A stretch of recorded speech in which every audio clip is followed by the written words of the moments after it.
I want to welcome to the stage the woman who has been a friend in my head over the years, Miss Hope Edelman. Thank you.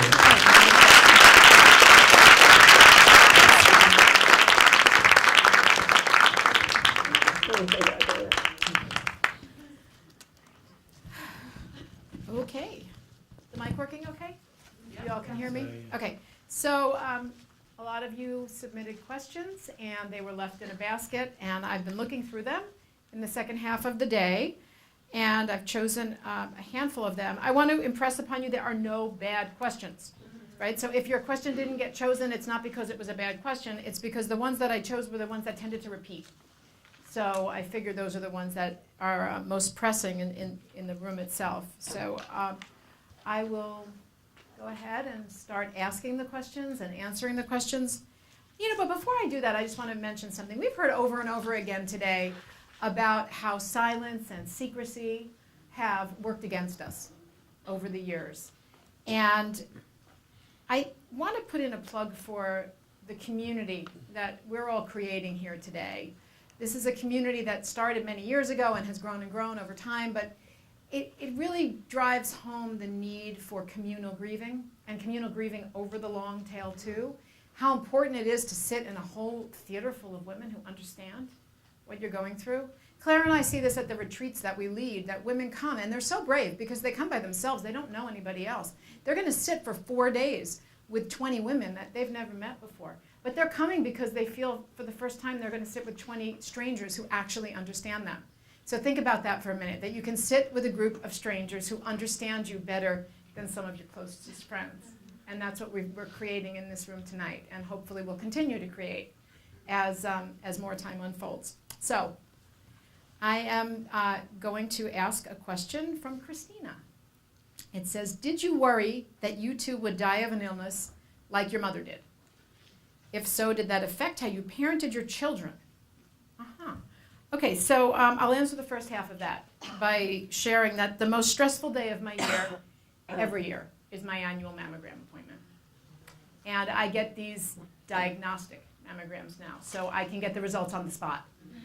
And that window of time when I'm sitting in the gown after the screens have been sent to the radiologist and I'm waiting for the results are the closest time that I come to feel sitting in God's waiting room, I think, every year.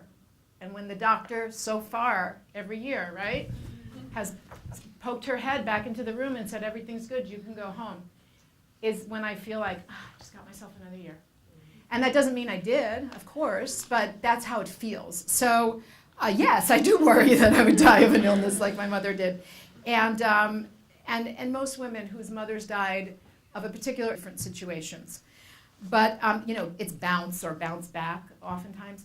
But what I think the way that I see it in the population of adults who've suffered a loss, particularly during childhood or the teen years, is that resilience is walking through the world or learning how to being able to balance, on the one hand, the knowledge that terrible things can happen, and often without warning, with the belief that if it happens to me again, I will somehow find a way to survive because I did it once before. And that walking with both of those beliefs, which may seem contradictory, but really aren't, are what I think this population, this is what I think resilience looks like in this population. So yeah, I do worry that I would die of an illness like my mother. I worry about it less now that I've outlived her by so many years. But I had my mammogram a couple weeks ago, and I still felt that same sense of anxiety and relief all over again. And I imagine that I probably will for the rest of my life. This next question comes from Megan. It says, what advice do you have for mothering yourself? In what ways do you do that in your own life? Okay, this is a multi-layered question, actually, because I think, we think about mothering ourselves. What does that mean? It's like doing the traditional mothering activities for ourselves, like self-nurturing, right? Like cooking meals for ourselves, taking bubble baths. That's all nice. But for me, it was kind of bullshit. It wasn't going to really make me feel that much better somehow. Like I could do those things for myself. I could light candles and I could create a nice living space for myself. But that never felt like self-mothering. That just felt like self-care, which is fine, which is great. I have nothing against candles and bubble baths. But, it wasn't until I discovered what we've all been talking about up here today, which I think is fabulous, which is this idea of that younger self who still exists out there somewhere. And I think for me, mothering myself means taking care of that 17-year-old, because a piece of her is still back there waiting for someone to take care of her. And the only person who can do that is me, right? The only person that could take care of your younger self, really, it's not going to be your mom, it's going to be you. Recently I got an email from my high school boyfriend who was not the most upstanding guy at the end of the relationship, and I'll just leave it at that. I could say a lot more, but I won't. And he contacted me after 30 years, and he wanted to get back in touch for a very specific reason. And I sat with this email, and I looked at it, and I thought, oh, wow. I'm really interested, actually, in this request. Like, out of human curiosity, the journalist in me sort of wants to know more. And then I realized, no, that wasn't how I was going to answer. And I wrote back and I said, thank you for getting in touch. It's very sweet of you to think of me in this capacity. But I have more allegiance right now today to the girl I was than to the man you became. And I'm going to take care of that girl. And no. So, I hit send. And I realized, oh, wow, I just engaged in self-mothering. Like, I did for that 17-year-old what my mom was not there to do, because this was all after I met him after she had died. And that, to me, is the essence of self-mothering. It's taking care of that younger self. It's also about bringing that mothering energy back into the world, into your world. And if you are a mother, that's a really direct way to do it. If you're not a mother, you can do it by spending time with kids, or by engaging in some form of service. The post-traumatic growth that I find most meaningful to me, which is a form of self-mothering, is being of service to others. I had a really low point almost exactly 1 year ago. I'll give you one guess why. And I was pretty sad. And I remember saying to my husband, I think the only thing that's going to make me feel better right now is I want to make sure that I am of service to one person every single day. Whether that is answering an email, or listening to a friend on the phone, or writing a page, in a book or an essay. So every day I just made sure I was of service to at least one person. And that felt like a maternal energy. And somehow being there for other people within that energy, in that space, felt like self-mothering. And I think we can do that on the macro societal level, that kind of growth or mothering energy, like by starting a foundation like Kara has, or volunteering with kids. Or we can also do it on the micro level by committing to being more present for our family and friends. Or, another form of post-traumatic growth is just gaining a deeper appreciation for the ordinary, uncomplicated moments of a day. And recognizing the beauty of just being able to be here, knowing that some people don't get to be. So that's my advice for mothering yourself. Here's a question from Anne Marie. It says, after my mom passed away when I was 10, my dad was very much about moving on. It was like grieving was looked down upon. It wasn't until I was 22 that I feel like I truly began grieving. So I essentially lost 12 years of grief. At least that's what it feels like. What is your advice for making up for that lost time? Ooh, okay, well, I would honor that feeling that the time is lost, at the same time that I would also ask Anne-Marie to acknowledge that that time was used in the very best way that child was able to use that time. Claire and I talk a lot in our retreats with the women about how there is no such thing as a bad survival technique. Kids are amazingly resourceful and resilient. They do what they have to in order to survive, but they are dependent on the adults around them. And if the adults around you weren't there to give you the support that you needed to grieve, then you did the best you could. A childhood loss is a story of delayed grief. It just is naturally, for the reasons that I was talking about earlier. So the fact that grief didn't come until age 22, in Anne Marie's case, may not be as much a function that she wasn't permitted to grieve as a child, although that is, I think, a form of emotional violence, to not allow a child to grieve. And I'm not being hyperbolic about that. I really do think that. But I think that chances are it would take until 22 anyway to get to that point where the emotional and cognitive maturity reaches a state where full-on grief can actually occur, where she can really get into the work of that inner core. So I would say that Anne-Marie, you're somewhere in the audience if you're still here, that someone should have helped you grieve when you were a child, and I am really so sorry that somebody didn't. That is the story of a lot of women in this theater today, I know. But that you used those years well, you used them as best as you could.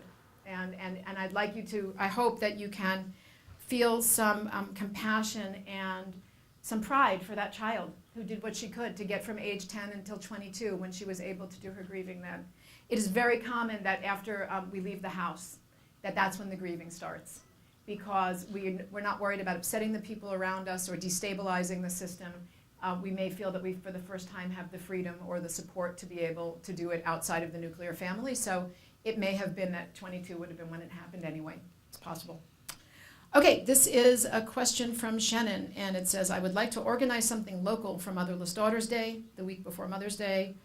Are there currently any groups set up? Oh, as there currently aren't any groups set up in my area, do you have any advice on how to get started? Oh, this is so easy. hope@hopeedelman.com. Just send me an email. I have information about how to start a Motherless Daughters support group in your area. On the support group page on my website, there's a list of about 35 or 40 support groups currently happening worldwide. There are more if you go over to meetup.com. My website is just the ones that have asked to be listed there. And Motherless Daughters Day is something that started here in New York City in 1996 when a group of women, some of whom are here today, came together to create an organization. As Jen said, this was all pre-internet. So we were doing a lot of work on the telephone and through mail at the time. And we started luncheons the day before Mother's Day so that women would have a place to come honor their mothers on that weekend, especially if they weren't mothers themselves. So we do it generally the Saturday before Mother's Day in the United States, but Australia and the UK might do it on a different day, or some communities do it the week before or the week after. And so I have information about having a luncheon too, if you'd like. There is a group in New York City. I think the leader of the New York City group, Norma, is here. Norma Solarte is right here if you're interested. We have several members of the New York City group that are here with us today. One of the beautiful things that happens on Motherless Daughters Day is that we do a circle of remembrance. I think it was Gail on the panel who said how important it is to say our mother's names out loud. And that's why in my presentation earlier, I wanted you all to know that my mother's name was Marcia.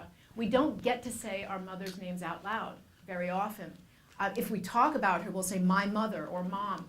And the circle of remembrance happens at the luncheons around the country. So you are linked with cities all around the US and in Canada and Australia and Europe on the same day or in the same spirit. We all hold hands in a big circle. It's called the Circle of Remembrance. And we go around and we all say our mother's name and our name. And we do that as a means of joining our group together and honoring our mothers, but also being in solidarity with our sisters in the groups all over the world on the same day. So that's my advice on how to get started. Shannon, you know how to email me, so I will look for your email. This comes from Marcia, which was my mother's name, by the way. So it's nice to get to say it twice on the same day. What do you recommend when you feel you can't remember important things about your mom, such as her voice, favorite food, etc.?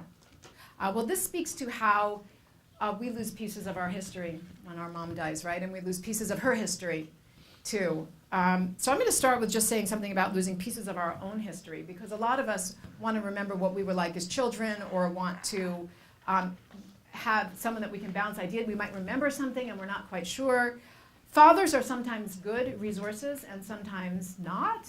My dad was he was an expert at revisionist history. If I asked him anything about our childhood, especially when my kids were young and kind of difficult, the answer was always, oh, you were the greatest kids in the world. And you know, my sister's here today. She knows we were not always the greatest kids in the world because she and I got in some trouble. But,